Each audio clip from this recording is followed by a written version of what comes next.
Well, welcome again to GPS. We are happy you found us, and we're on a hot streak. We've got Ganem for 3 weeks in a row. We're happy you are with us, our brother. My pleasure. Ganem Hanna is the president, actually, of LLBN, and he's, you want to say the co-founder, but it really is his story and his dream. We're all. We've enjoyed it from a little cubbyhole to driving a trailer around to now a studio with LLBN on it. Anyway, it's a great story, and thank you for your passion for it. But, and it's been fun to be here, offset too. We've been discussing Revelation. It's a hot topic, and it's not simple, and we're happy that you're with us. We've been at it for a few shows now. We're actually in the first trumpet. If you can get a Bible or get your phone out, and we're going to do this. We're going to read the first trumpet again and review a little bit where John helped us last week, and then we'll pick it up from there. Okay, so Revelation 8 really is verse 7. The first angel sounded his trumpet, and then came hail and fire mixed with blood, and it was hurled down upon the earth. A third of the earth was burned up, a third of the trees were burned up, and all the green grass was burned up. So as we said the other day, you know, futurists, which I lean towards, see this literally as terrible disasters, just as Earth kind of gives up before Jesus comes.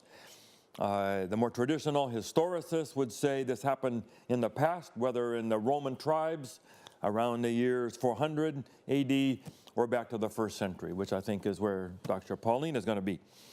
So John brought us a couple great passages. We went back to the 7th plague in Exodus 9, and we talked about hail with fire. Many of the versions said fire. My version said lightning. But somehow hail that was combined with fire. And then we went to Ezekiel 38, the Gog and Magog material, and it talked about it here. So that's where we are. You're caught up to us if you missed the last show. And the NIV is a good translation, but it didn't choose to use the same English words that it used in the first trumpet for the exact same thing. So when the translation is interpretive, it's hard to use that as a basis for comparing texts. Interesting. You would not come up with Exodus 9 if you were using an NIV concordance, because it wouldn't make the connection. The parallels wouldn't work. Yeah. Okay, so you have indicated that you have a few other texts that will lead us towards our interpretation of the first trumpet. Right. So in this trumpet, you have hail and fire mixed with blood, gets thrown to the earth, and the trees and the grass and the earth are burned up. A third of them, at least, are burned up. And so the question is, what is that all about? And we notice that it's drawing the language of the Exodus experience, and it's drawing also the language of Ezekiel's prophecy of Gog and Magog. So what's going on here in the first trumpet and in the time of the New Testament, in the time of Jesus? Well, when you go through the Old Testament, we won't take the time to do that right now, but when you go through the Old Testament, you'll see that hail and fire are constantly seen as images of God's judgment. God judges nations, entities, with hail and with fire. And one example is Isaiah 10, where fire is a judgment on Assyria. Another example is Isaiah 28, where hail is a judgment on Ephraim. And there are many more examples we could give. And were those literal? Literal, yes. They didn't stand for other countries coming. They were stood for actual literal hail and fire. Yeah. Well, at least in the language of the prophecy. Yeah. We don't have a historical confirmation for exactly how that played out. So vegetation now, grass, trees, what do you think that's a symbol of in the Old Testament? Tell us. All I can think of Nebuchadnezzar eating grass. I'm sure that's not it. Food for kings, okay. No, generally it's consistently, vegetation is a symbol of God's people. You're probably familiar with Psalm 1. The one who follows God will be like a tree yeah. planted where? By the river. By the rivers of water. okay, that flourishes with all the water, etc. So trees there, symbol of God's people. In Psalm 52, it says, I will be like an olive tree in the house of the Lord. So you have symbolism here. So here's the challenge. The first trumpet, hail and fire mixed with blood thrown to the earth, burning up the earth, it's the language of God's judgment against his people.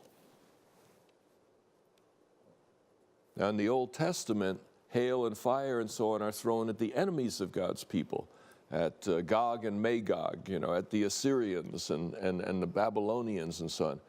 But here, the symbols of God's judgment are thrown at his own people. So what would you do with that? Let's just put on our thinking hats here for a minute. God judging his own people, what's going on? What would you think? As many as whom I love, I chasten. So you think this is a redemptive punishment, perhaps? I'm just throwing that out. Mm-hmm. No, that's what I was asking you to do. Or are the believers immune from it as the Israelites were during the plagues? So maybe a judgment of God pouring on his people, but it doesn't affect them. Possible. Okay. And we heard about that in the Old Testament, in Exodus. Yeah. So that's a Psalm 91. It's all falling all around you, but not on you. But not on you. All right. That would be portrayed, though, if the hail and fire were falling on the enemies that are persecuting God's people. That would fit beautifully where you've got the trumpets building on the fifth seal where the souls cry out, how long are we going to suffer? And God says, here, watch, boom, he's getting rid of them. But this is judgment on the wicked using symbols of God's people. That's the tough one. See, when you dig into the text, suddenly you discover new challenges. I often speak of Revelation like a computer game, where when you solve one level, your reward is to be bumped to a harder level. What about Matthew 13, where you have the wheat and the tares? It's all vegetation, but there's both sides. There's good vegetation and weed vegetation. I like that. I like that. What do you think, Adam? Maybe the vegetation includes wheat and tares. Maybe it includes healthy plants and dying plants, etc. That's a very intriguing idea, Dan. And actually, there's an Old Testament text, Ezekiel 20. Why don't you look that up for us? Ezekiel chapter 20 and verses 45 through 48. Ezekiel 20, 45 to 48. Yeah. The word of the Lord came to me, the Son of Man, set your face toward the south, preach against the south, and prophesy against the forest of the southland. So there would be vegetation. Mm-hmm. Say to the southern forest, hear the word of the Lord. This is what the sovereign Lord says. I'm about to set fire to you and will consume all your trees, both green and dry. The blazing flame will not be quenched, and every face from south to north will be scorched by it. Everyone will see that I, the Lord, have kindled it. It will not be quenched. Okay, so here's what you have here. What's the context of Ezekiel? The context of Ezekiel is the exile to Babylon. God's people are being taken away from their homeland and taken to Babylon, which for them was a tremendous spiritual crisis. The book of Habakkuk is all about a prophet saying, why, God, do you favor the Babylonians and you pour out your challenges on God's people? It makes no sense. Habakkuk is saying, even if we're not the greatest, we're a lot better than they are. You're judging those who are worse than we are, and letting them dominate us. We don't understand that. So it was a real spiritual challenge for the Israelites, this exile. Ezekiel's talking about the exile, and he describes it as a fire. You see, Dan, here we are already moving from literal to spiritual in the Old Testament. It's symbolizing Babylon. The fire symbolizes Babylon coming to destroy the land of Judah. And in that destruction, did they make a distinction between faithful and unfaithful people? It says both green and dry. Well, here's green and dry. All you your see. trees. All of the Israelites were caught up. Can you think of some faithful people that went to Babylon? Daniel, Shadrach, Meshach, Abednego, Ezekiel, Esther, Mordecai. There's a number of God's faithful people that ended up in exile. So sometimes the judgments of God fall on his people, and both the faithful and the unfaithful are caught up in it together.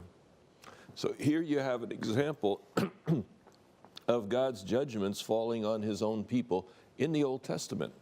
Another one, Dan, is Isaiah 5, verses 1 to 7, if you look that up. Let me clarify 1 second here. These are Israelites, but they may not all be faithful. Right. You said that correctly. So this prophecy of God's judgments falling on the vegetation distinguishes between green and dry trees, between vegetation that's faithful and vegetation that's not. All of them get caught up in this exile.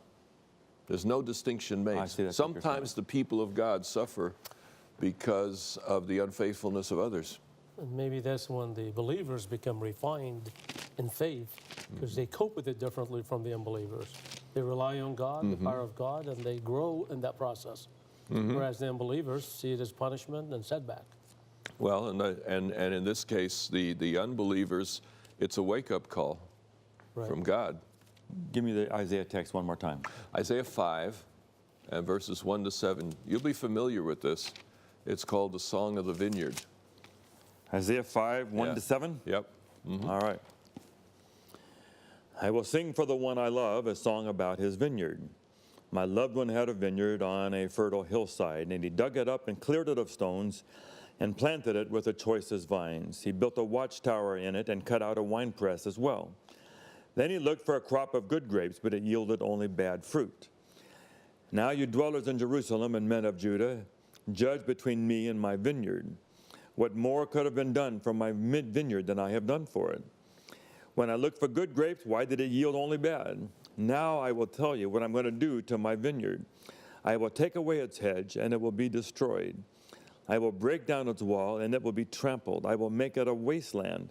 Neither prune nor cultivated, and briars and thorns will grow there. I will command the clouds not to rain on it.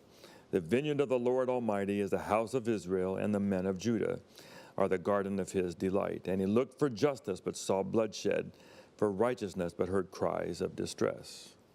Okay, so here you see the Old Testament making a distinction that the language of vineyard is the language of God's faithful people. But the vineyard can turn against God.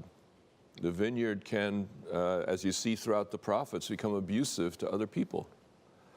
And so when that time comes, God will judge his own people for their unfaithfulness. Any ideas what the first trumpet might be talking about? Any event in the course of history where there's a judgment of God on his own people? Hold that in the back of your mind, and let's go to the New Testament. In Luke 23, and I'm going to look this one up too because this is a crucial text. Luke 23 and verses 28 to 31. Luke 23, 28 to 31. Right. Okay, Jesus turned and said to them, daughters of Jerusalem, do not weep for me, weep for yourselves and for your children.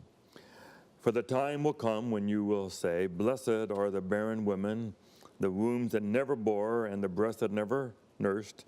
Then they will say to the mountains, fall on us, and to the hills, cover us. For if men do these things when the tree is green, what will happen when it is dry? So there Jesus picks up on the language of Ezekiel 20. From Ezekiel. You know? But what's happening here? Luke 23, 28, Jesus is on the way to the cross. Who put him on the cross? The Romans. And he says, as he's going there carrying the cross, he comes past some women who are feeling sorry for him, and they're weeping.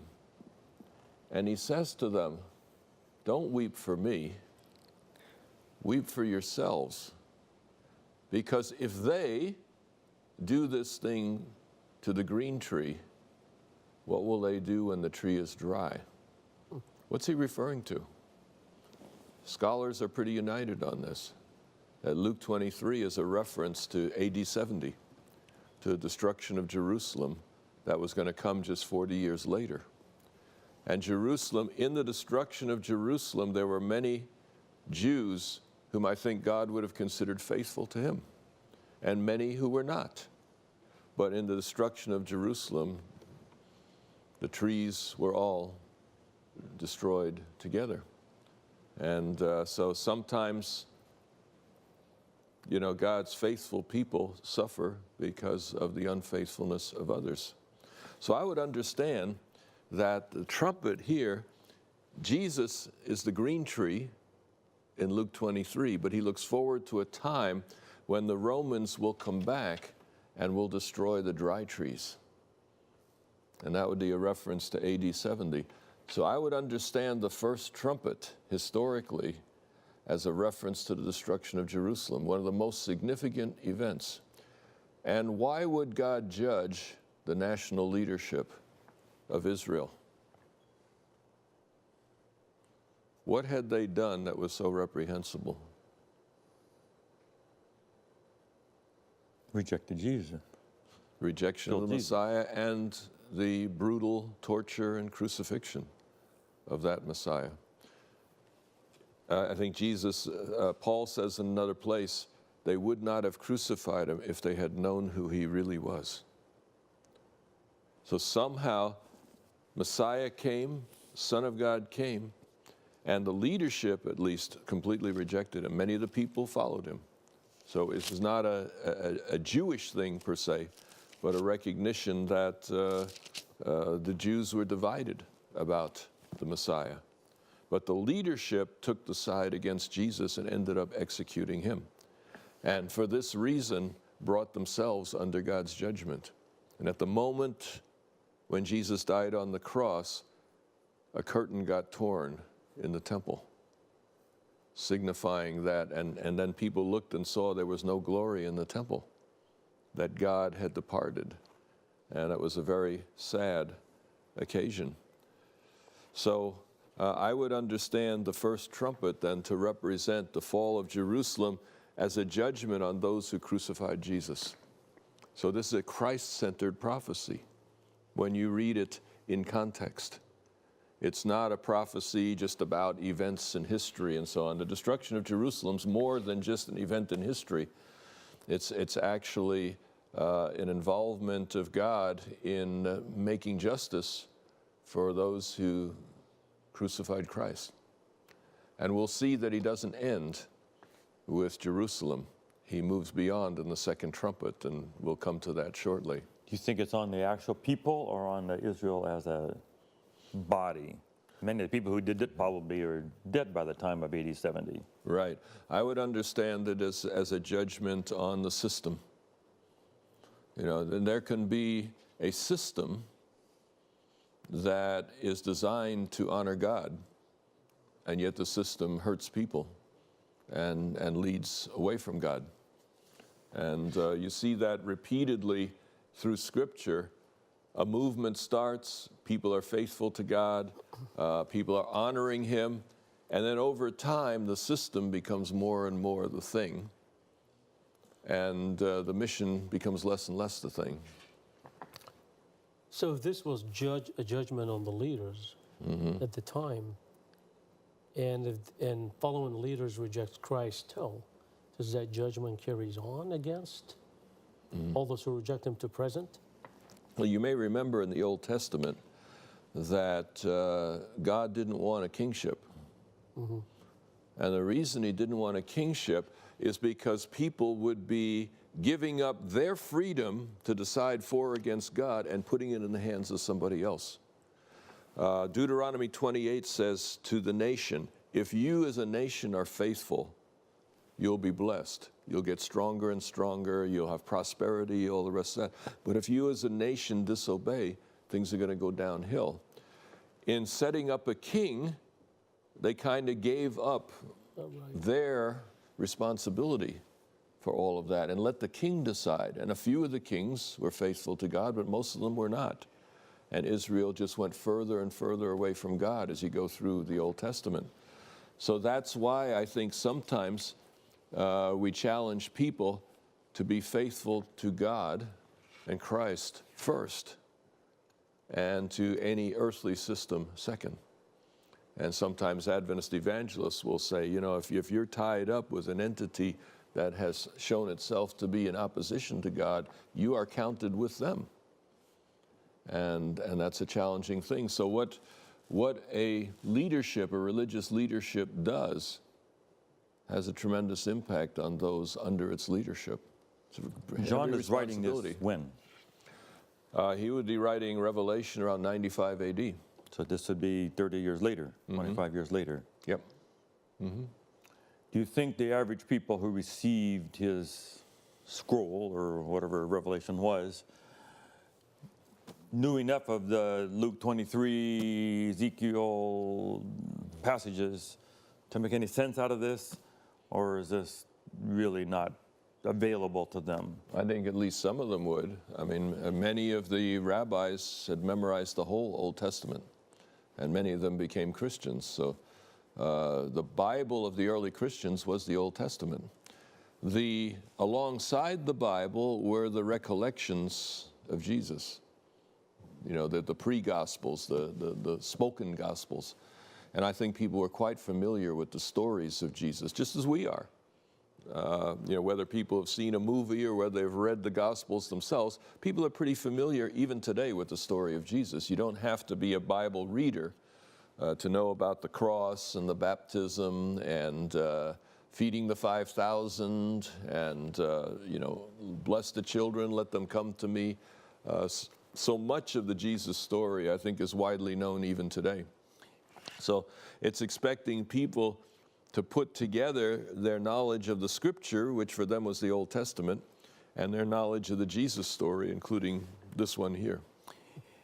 When there's disasters today, sometimes evangelical preachers say it as a judgment of God on New Orleans and Mardi Gras or whatever else they want to do. Is there any contemporary literature that's made statements where people saw that about this AD 70, that this is happening because you all killed Jesus? Is there anything like that? Well, I think in the New Testament you have references to the culpability of those who crucified Jesus on a number of occasions. So that connection, I think, is drawn. AD 70, obviously, most of the New Testament was written before then, so reflecting back on it is not possible. Jesus reflected forward in, you know, Luke 21 and Matthew 24. So interesting. Now, yeah. One last hard question. The seals also go over historical territory. And that's in the seals, the fourth is destroyed. And in the trumpets now it says a third is destroyed. What in the first century with this interpretation is the distinction between fourth and a third? Interesting question, yeah.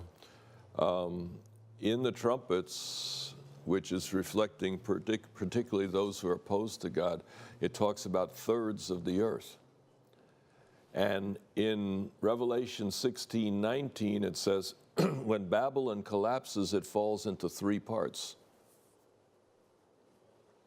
So Satan's kingdom has three parts: dragon, beast, and false prophet. Trumpets falling on thirds of the earth would suggest portions of Satan's kingdom are the object of these judgments. So there were leadership groups that here come under judgment and suffered consequences in AD 70 with the fall of Jerusalem. Can you tie that to 1/4? Is there progression? Is there expansion? Within Revelation, you have a quarter in the seals, a third in the trumpets, and all of it in the bowls. My suggestion would be, if you take what we concluded, that the first horse in the seals is Christ and the gospel, then you have the three parts of Satan's kingdom, and you have the one part of God's kingdom. So the people of God are the fourth, and then the other three parts are the increasing consequences of rejecting the gospel. So we understood the seals to be the proclamation of the gospel, a rejection of that gospel, a starving for the word of God, and then finally total depravity and destruction in the fourth horse there. So I think the seals are about the people of God, those who profess to follow Jesus and whether or not they are faithful. The trumpets are about those who oppose God. That's the distinction between the two. The seals, their background is the covenant with Israel. The trumpets, their background is nations like Babylon and Egypt and Assyria. Good work, Jon. You following all this, Ganem? Trying. Yeah. Very interesting. Okay, so let's just summarize quickly. People are watching, because I haven't heard all of this from Jon before. So the option that I'm familiar with is to go with what Jon is sharing here, that the first trumpet, taking the Old Testament text, taking Luke 23, sees this passage as really God's judgment on the forces that did what they did to Jesus. And so now the trees and the grass and represent the people of God who should have been faithful but were not faithful and rejected Christ and killed him. Or at least the leadership rejected, and the people themselves were divided in their affiliations. Crowds shouting out, crucify him, and all the rest. Yeah. A second interpretation that some of our Adventist pioneers have had has been to move that down 300-400 years to when the Roman tribes came and sacked Rome.